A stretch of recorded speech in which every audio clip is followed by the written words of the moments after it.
Hi friends, இன்றைக்கி வந்துட்டு Monday பார்த்திங்கன்னா காலையில் செம்ம க்ளவுடியாக மழை பெய்கிற மாதிரி தான் ஃபுல்லாக இருந்தது. ரொம்ப டல் மூடாக தான் இருந்தது. வெளியில் வந்து பார்த்தா நைட் எல்லாம் மழை பெஞ்சு அப்படி ஒரு பீஸ்ஃபுல்லாக சூப்பராக இருந்தது. ஆனால் வந்துட்டு நம்மளுக்கு தான் எந்திரிக்கவே முடியல. மணி 7 ஆக போகுது. ஒருத்தன் மட்டும் எந்திரிச்சு வந்திருக்கான். ஒரு அடுப்பில் வந்துட்டு இட்லி ஊற்றி வச்சாச்சு, ஒரு அடுப்பில் சாப்பாடு வச்சாச்சு. வச்சதுக்கப்புறம் பார்த்தா பசங்க வந்து இட்லியே வேணும் அப்படின்னு சொல்லிட்டாங்க. அதனால் சரின்னு சொல்லிட்டு மதியத்துக்கு கார சட்னியாட்ட பண்ணால் கொஞ்சம் இந்த மலைக்கு சாப்பிட்றதுக்கு நல்லாயிருக்கும் அப்படின்னு சொல்லிட்டு பூண்டு சட்னி தான் வந்து அரைக்கலான்ட்டு எடுத்து வச்சுருக்கேன். கொஞ்சம் பூண்டு ஃபஸ்ட்டே உரிச்சது இருந்தது.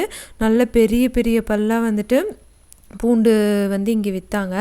4 கட்டை தான். அதுவே 65 ரூபா பக்கம் வந்துச்சு. கிலோ வந்து 290 ரூபா. உங்கள் ஊர்லலாம் பூண்டு இப்போ எவ்வளோக்கு விற்குதுன்னு சொல்லிட்டு மறக்காமல் கமெண்ட்டில் சொல்லுங்கள். இட்லி வந்து ஊற்றியாச்சு. 2 அடைசல் வந்துட்டு ஊற்றி எடுத்துட்டேன். ஏன்னா என்னோடய இட்லி பானையில் 9 இட்லி தான் ஊற்ற முடியும். சரின்னு சொல்லிட்டு ஒரு பேட்ச் எடுத்தாச்சு. திருப்பியும் ஒரு இது ஊற்றிடுவோம் அப்படின்னு சொல்லிட்டு ஊற்றிட்டுருக்கேன். அடுப்பில் வந்துட்டு சாப்பாடும் வந்துட்டு வெந்துட்டுருக்குது.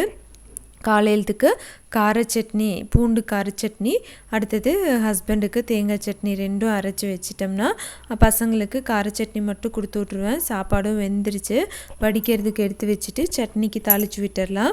ஒரு கடாய் வச்சு எண்ணெய் 1 ஸ்பூன் ஊற்றிட்டு பார்த்திங்கன்னா ஒரு குழிக்கரண்டி அளவுக்கு உளுந்து, இது வந்துட்டு நல்ல ஒரு டேஸ்ட்டும் அரோமாவும் கொடுக்கும். நல்லா ஃப்ரை பண்ணிலே வந்துட்டு ப்ரௌன் கலரில் வர்ற நம்மளுக்கு வறுக்கவே வாசனை வந்துடும். அதை வந்து தனியாக ஒரு மிக்சி ஜாரில் எடுத்து வச்சிடலாம். என்னோடய மிக்சி ஜார் வந்துட்டு கொஞ்சம் ஓரளவுக்கு தான் அரைக்கும். அதனால் இது போல் ஃபஸ்ட்டு வந்து குறப்பாக அரைக்கிறதெல்லாம் அரைச்சி எடுத்துக்குவேன். அப்புறமா தான் வந்துட்டு தக்காளி வெங்காயம் அதெல்லாம் போடுற மாதிரி இருந்தால் போடுவேன். தக்காளி வந்துட்டு ஒரு 3 பெரிய சைஸ் தக்காளி ரவுண்டாக கட் பண்ணி போட்டிங்கன்னா சீக்கிரமாக வதங்கிடும். உப்பு போட்டு நல்லா ஒரு 2 மினிட்ஸ்லேயே வதங்கிடுச்சு. அப்புறம் நல்ல ஒரு கைப்பிடி அளவுக்கு வந்துட்டு பூண்டு வந்து உரித்து போட்டுக்கோங்க. இதுதான் வந்து இந்த சட்னிக்கு நல்ல ஃப்ளேவரே கொடுக்கும். நல்லா இந்த சளி டைம் அந்த மாதிரி வந்துட்டு காரமாக வச்சு சாப்பிட்றதுக்கு நல்லாயிருக்கும். நான் ஒரு 3.5 மிளகா பக்கம் போட்டிருக்கேன். ஏன்னா என்னோடய மிளகா வந்து காரமாக இருக்கும். அதனால் வந்துட்டு 3.5 மட்டும் போட்டிருக்கேன்.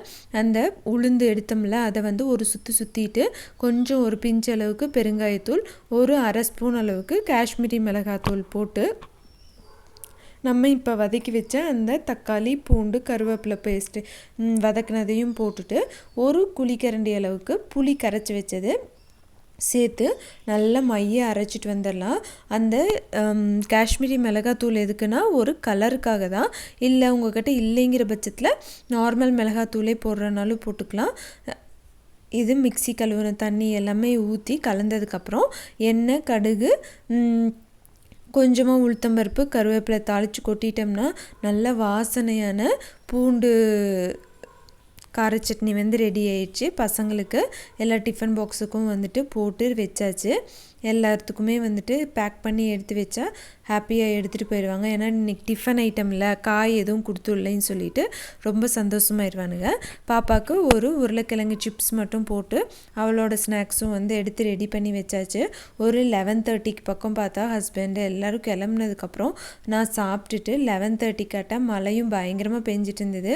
சரி நேற்றுக்கு நான்வெஜ் எடுத்தாச்சுல்ல, சரி வீடெல்லாம் வலிச்சு விட்டுட்டு நாளையிலேருந்து விளக்கு படுத்துறதுக்கு ஆரம்பிப்போம்னு சொல்லிட்டு எல்லாமே வந்து க்ளீன் பண்ணிகிட்ருக்கேன். வீட்டில் ஆள் இல்லைன்னா தான் வந்து நம்மளுக்கு இது போல் வீடெல்லாம் வலிச்சு விட்டு காய வைக்கிறதுக்கு நல்லாயிருக்கும். இல்லைன்னா வந்துட்டு பசங்க ஹஸ்பண்ட் இருந்தாங்கன்னா நடந்துக்கிட்டே இருப்பாங்க. அப்போ தான் வேணும் மற்ற டைம் சும்மாவே உட்காந்துட்டே இருப்பாங்க. நம்ம வந்து இந்த மாதிரி வேலை பண்ணையில் அந்த கோட்டுக்கும் இந்த கோட்டுக்கும் நடந்து அதை வந்து வதன்னு பண்ணிடுவாங்க. அப்போ நம்மளுக்கு எரிச்சலாக வேறு வரும். நம்ம ஃபேனை போட்டு விட்டு கம்முன்னு அக்கடான்னு ஒரு 10 நிமிஷம் 1/4 மணி நேரம் உட்காந்தா வீடு சூப்பராக க்ளீன் ஆயிரும். வேலையெல்லாம் முடிஞ்சிடுச்சு. மணி 12 ஆக போகுது. நீட்டாக வந்துட்டு எல்லா வேலையும் முடிச்சாச்சு. சோஃபாவோட கவர் எல்லாமே வந்து இன்றைக்கி துவைக்க போட்டிருக்கேன். மழையும் வேறு பேஞ்சிட்ருக்குது. எப்படி காயுமோ தெரியாது. எல்லா வேலையும் நீட்டாக முடிஞ்சிடுச்சு. மதியத்துக்கு பார்த்தோம்னா கொஞ்சம் நேத்திக்கு வச்சு சிக்கன் குழம்பு இருக்குது. ரசம் மட்டும் வச்சுட்டு ஆம்லேட் ஊற்றி கொடுத்தா ஹஸ்பண்ட் சாப்பிட்ருவாங்க. மதியம் இன்றைக்கி வந்துட்டு அந்த சமைக்கிற வேலை இல்லாதங்காட்டிக்கு கப் சுப்புன்ட்டு வேலை முடிஞ்சிச்சு. இதுதான் வந்து இன்றைக்கி எங்களோட morning vlog tiffin box recipes எல்லாமே. இந்த வீடியோ பிடிச்சிருந்துன்னா மறக்காமல் சேனலை சப்ஸ்கிரைப் பண்ணிக்கோங்க. தேங்க்யூ ஃபார் வாட்சிங்.